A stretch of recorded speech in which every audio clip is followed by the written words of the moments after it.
আলেম পরীক্ষা 2026-এর তথ্য ও যোগাযোগ প্রযুক্তি বিষয়ের পরীক্ষা অনুষ্ঠিত হয়েছে আজকে এবং প্রশ্ন ক সেটের এমসিকিউ অংশের সঠিক সমাধান তুলে ধরছি এই ভিডিওতে। প্রশ্নটার উত্তরগুলো মিলিয়ে নাও।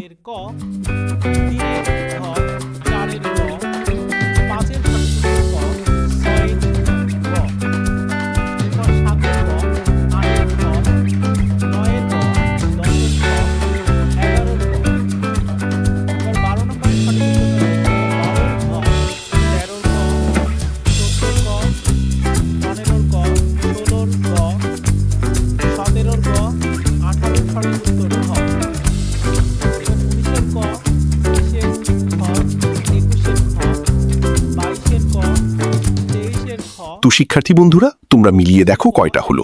অবশ্যই কমেন্টস করে জানিয়ে দিও। দেখা হবে পরবর্তী ভিডিওতে। ধন্যবাদ।